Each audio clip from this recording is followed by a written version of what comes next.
பரிசுத்த வேதாகமத்தினுடைய ஆதியாகமம் 14ஆம் அதிகாரத்துல திடீரென்று தோன்றி ஆபிரகாமுக்கு அப்பமும் திராட்சரசமும் கொடுத்த அந்த மெல்கிசேதேக்கு என்பது யார்? இந்த கேள்விக்கான விடையானது ஆதியாகமம் புத்தகம் எழுதப்பட்ட நாள் முதற்கொண்டே மிக மர்மமாக இருக்கிற ஒன்று. இவர் ஒரு தூதனா அல்லது மனிதனா அல்லது தெய்வீக தோற்றமா? இப்படிப்பட்ட கேள்விகள் எல்லாம் மெல்கிசேதேக்கு என்கிற அந்த நபருக்கு பின்னால் ஒளிந்திருக்கிற மர்மங்களாக இருக்கின்றன. பரிசுத்த வேதாகமத்துல மிகவும் மறைபொருளான அதே சமயத்துல ஆழமான விவாதங்களை ஏற்படுத்துகிற ஒரு பகுதியாக இந்த மெல்கிசேதேக்கு வருகிற பகுதி இருக்கிறது. கிறிஸ்தவ ஆராய்ச்சியாளர்கள், யூத ரபிமார்கள், அது மட்டும் இல்லாம வரலாற்று அறிஞர்கள், இவர்களுக்கு இடையே இந்த மெல்கிசேதேக்கு என்பது யார் என்கிற ஆரோக்கியமான விவாதமானது இன்று வரைக்கும் நடந்து கொண்டிருக்கிறது. லேவி கோத்திரத்து ஆசாரிய முறை தோன்றுவதற்கு முன்பாகவே வரலாற்றின் துவக்கத்திலேயே தோன்றிய மெல்கிசேதேக்கின் முறைமையை பற்றி தான் நாம் இந்த பதிவுல பார்க்க போகிறோம்.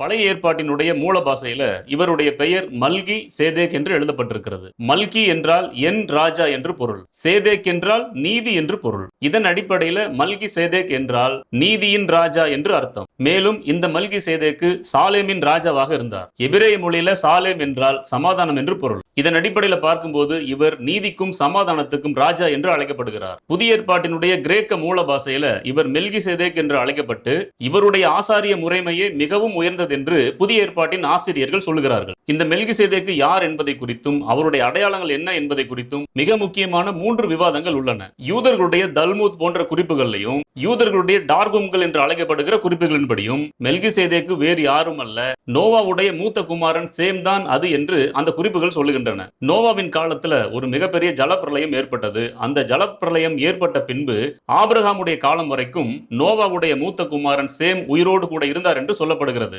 அதுதான் பரிசுத்த வேதாகமத்தின் கால கணக்கீடாகவும் இருக்கிறது. இதன்படி பார்க்கும்போது பழைய உலகத்தினுடைய மேலான ஆசீர்வாதங்களை புதிய உலகத்தினுடைய விசுவாசிகளின் தகப்பனாகிய ஆபிரகாமுக்கு கடத்தும்படி இந்த சேம் உயிரோடு கூட மெல்கிசேதேக் என்கிற ராஜாவாக இருந்தார் என்று அந்த குறிப்புகள் சொல்லுகின்றன. வரலாற்று ஆவணங்களின்படி பார்த்தோம்னா கும்ரான் குகைகளில் கண்டெடுக்கப்பட்ட 2000 ஆண்டு பழமை வாய்ந்த சாக்கடல் சுருள்கள்ல இந்த மெல்கிசேதேக் என்பவர் சாதாரண மனிதர் அல்ல, மாறாக அவர் மனிதர்களுடைய வரலாற்றுக்குள்ள தேவனுடைய நீதியை நிலைநாட்ட வந்த ஒரு தேவனுடைய தூதர் என்று அழைக்கப்படுகிறார். அவர் ஒரு உன்னதமான தூதர் என்றும் ஒரு தெய்வீக தோற்றம் என்றும் அந்த கும்ரான் சுருள்கள் விவரிக்கின்றன. மூன்றாவதாக கானானிய வரலாற்று பின்னணி ஒன்று உண்டு.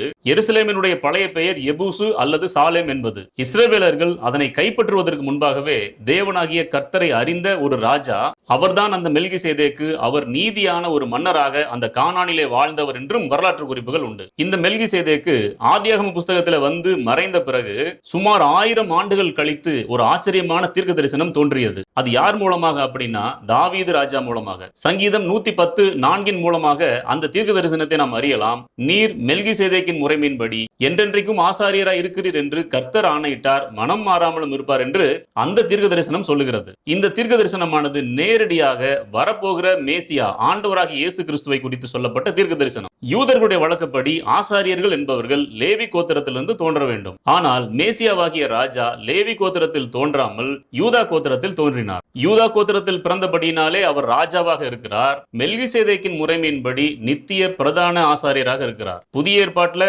ஆண்டவராக இயேசு கிறிஸ்து மரித்து உயிர் தெழுந்து பரலோகம் சென்ற போது இந்த தீர்க்க தரிசனம் மிக துல்லியமாக நிறைவேறியது. எபிரேயர் 6ஆம் அதிகாரம் 20ஆம் வசனம் இதை சுட்டிக்காட்டுகிறது. அந்த மெல்கிசேதேக்கின் ஆசாரிய முறைமைக்கும் ஆண்டவராகிய இயேசு கிறிஸ்துவுக்கும் இடையே உள்ள தொடர்பு பழைய ஏற்பாட்டினுடைய மகா பயங்கரமான சட்டங்களையே மாற்றி அமைக்கும் அளவுக்கு வல்லமையுள்ள ஒன்றாக இருக்கிறது. எபிரேயர் 7:3 பார்க்கும்போது வம்ச வரலாறு அற்ற தன்மை. மெல்கிசேதேக்குக்கு தாயும் தகப்பனும் வம்ச வரலாறும் இல்லை. அவருடைய நாட்களின் துவக்கமும் ஜீவனின் முடிவும் இல்லை. இந்த குறிப்பிட்ட விஷயம் ஆண்டவராகிய இயேசு கிறிஸ்துவனுடைய நித்திய தெய்வீக தன்மைக்கு ஒரு மிகப்பெரிய அடையாளம். மெல்கிசேதேக்கு ஆபிரகாமுக்கு அப்பமும் திராட்சரசமும் கொடுத்தார் பாருங்க.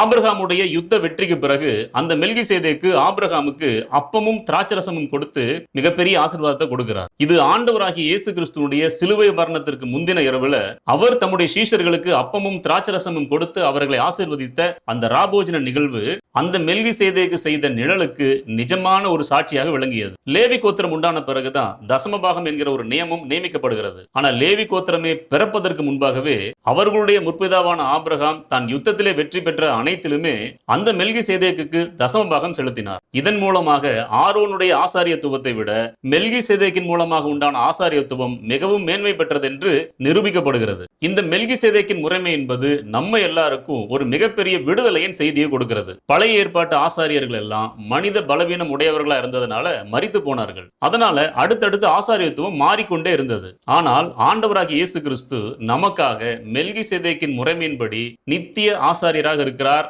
நம்முடைய பாவங்களை மன்னிக்கவும் நமக்காக பரிந்து பேசவும் ஒரு மகா பிரதான ஆசாரியர் நமக்காக உண்டு என்பதே அந்த விடுதலையின் செய்தி. இப்படி தாயும் தகப்பனும் இல்லாத, வம்ச வரலாறு இல்லாத, நீதிக்கும் சமாதானத்துக்கும் ராஜாவான, ஆசாரியனும் ராஜாவுமாக இருந்த அந்த மெல்கிசேதேக்கு ஆண்டவராகிய இயேசு கிறிஸ்துவுக்கு ஒரு முன்னடையாளம். எப்படி ஆண்டவராகிய இயேசு கிறிஸ்துவுக்கு அந்த மெல்கிசேதேக்கு முன்னடையாளமோ, அதே போல ஆண்டவராகிய இயேசு கிறிஸ்துவை சொந்த இரட்சகராக ஏற்றுக்கொள்கிற ஒவ்வொரு மனிதருக்கும் அந்த மெல்கிசேதேக்கு அடையாளம். இது எப்படி உண்மை?